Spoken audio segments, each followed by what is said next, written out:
जितनी सुविधा देना हो किसी खास वर्ग को दे, जितनी असुविधा देना है किसी खास वर्ग को दे, और दो हिंदुस्तान का गठन करे। सत्य हैं और आप अत्याचार करना रोक दिए हैं तो फिर डरते क्यों हैं कानून से? अत्याचार करेंगे ही नहीं तो हम फंसेंगे उसमें।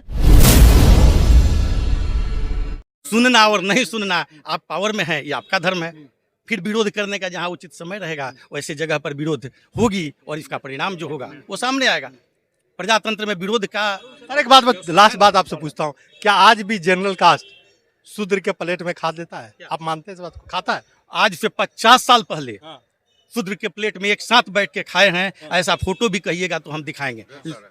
अब जी से 50 साल पहले, अभी नहीं, अभी आज पंचायत का चुनाव। खाते तो सर बहुत अच्छे इंसान, ऐसे नहीं है। आप पंचायत के चुनाव में, आप हमारे यहाँ चलिए सिवान जिला में, आपने मंदिर की बात रखी। मंदिर हम लोगों का बनाया हुआ जगह है, लेकिन उसमें सबसे ज्यादा सुबह में अगर भक्ति भावना से है तो सबसे ज्यादा शेड्यूल कास्ट के लोग पूजा करते हैं। आप किसी दिन अगर आपको समय मिले तो आप जाके देख सकते हैं। और निसंदेह कोई प्रतिबंध किसी खास व्यक्ति के लिए नहीं है। बैजनाथ धाम मंदिर में सभी के लिए उस मंदिर को खुलवाने का काम किसने किया था? आपके पास आते थे?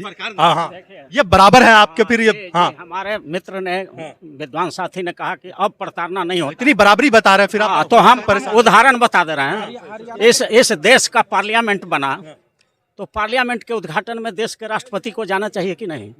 राष्ट्रपति को जाने नहीं दिया गया क्योंकि वो शूद्र समाज के थे। इस देश का राम मंदिर का उद्घाटन हुआ और उस समय राष्ट्रपति दलित थे, उनको नहीं जाने दिया गया। अभी chief justice of India Gavai साहब थे, वो मुंबई में जब जाते हैं तो चीफ जस्टिस ऑफ इंडिया हैं और उनको प्रोटोकॉल वहाँ नहीं दिया गया क्योंकि वो शूद्र समाज का चीफ जस्टिस है। तो इस तरह से आज जो प्रताड़ना जब शीर्ष पर बैठे हुए राष्ट्रपति के साथ होता है, हमारे जो राष्ट्रपति हैं उनको कई एक जगह मंदिरों में प्रवेश नहीं होने दिया गया, राम मंदिर के उद्घाटन में नहीं बुलाया गया, नया पार्लियामेंट के उद्घाटन में नहीं बनाया गया कि शूद्र से पवित्र हो जाएगा। तो इस तरह का अभी बड़े लोगों पर जब जुर्म हो रहा है तो ये जो यूनिवर्सिटी और कॉलेज में पढ़ने वाला जो बच्चा है, क्या आप समझते हैं कि उस पर जुर्म? ये तो बोल रहे हैं हमारे बराबर है आप। वो तो बीजेपी की मानसिकता उच्च नीच। ये अपना ठीक है, इंटेलेक्चुअल कहने का तो ये इंटेलेक्चुअल डिजॉनेस्टी होता है, विद्वतापूर्ण बेईमानी होती है। अगर आप सत्य हैं और आप अत्याचार करना रोक दिए हैं तो फिर डरते क्यों हैं कानून से? अत्याचार करेंगे ही नहीं तो हम फंसेंगे उसमें। इनका कहना है कि हम सब बराबर हैं, हमको अब इस कानून को ला करके बांट दिया गया। वो वही डॉक्ट्रिन ऑफ इक्विटी एक है जो बिल बना है, जो संशोधन हुआ है। इक्वलिटी नहीं है उसमें, है यूजीसी इक्विटी रेगुलेशन 2026। इक्विटी का अर्थ बहुत लोग नहीं समझते हैं। अभी पहले भी हमने कहा कि इक्विटी का मतलब होता है कि अगर किसी को न्याय देने में कानून कोई बाधा बन रहा है तो कानून से हट करके भी उसको न्याय दिया जा सकता है, और वही न्याय देने की कोशिश की गई है। इधर आइए। आप बोलते हैं हम सब बराबर हैं, मान नहीं रहे कि हमको बराबर की श्रेणी में रखा गया है। देखिए, मानना और नहीं मानना केवल हमारे मानने से अकेले हिंदुस्तान नहीं चलेगा। बहुसंख्य का जो मानना होगा वही प्रजातंत्र में बात को मनवाएगा। और बहुसंख्य भी अगर आपराधिक रूल लेता है तो उसके लिए कानून से मनवाया जाता है। अच्छा, वो लोग जो सड़कों पे उतरे हुए हैं, वो लोग जो बोल रहे हैं हम 1 तारीख को भारत बंद करेंगे, ये कानून को वापस ले सरकार, उसको कैसे देखते हैं आप? देखिए, प्रजातंत्र में विरोध करने का सबको पूरा अधिकार है, और अगर इसी तरह के कानून आते रहे तो सरकार से हमारी मांग है। आते रहे मतलब नुकसान किसका है? सरकार से हमारी मांग है कि सरकार इस देश को 2 भाग में बांट दे।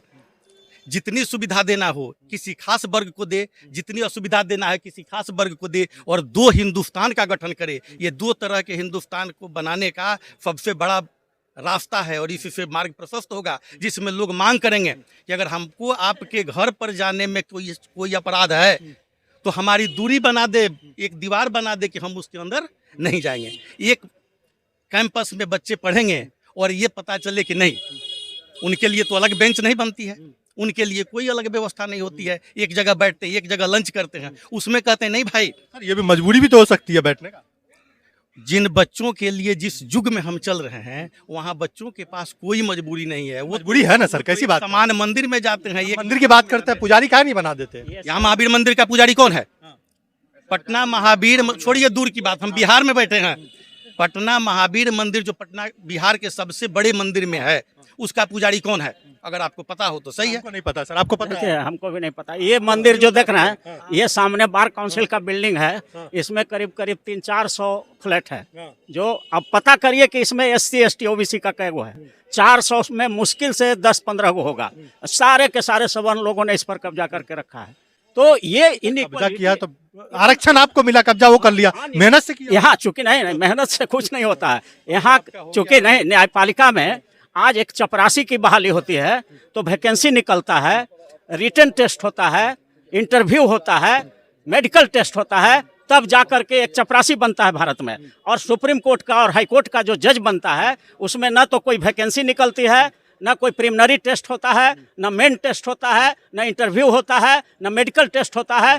5 गो जज मिलके कॉलेजियम वाला जिसका नाम भेज देता है वही हाई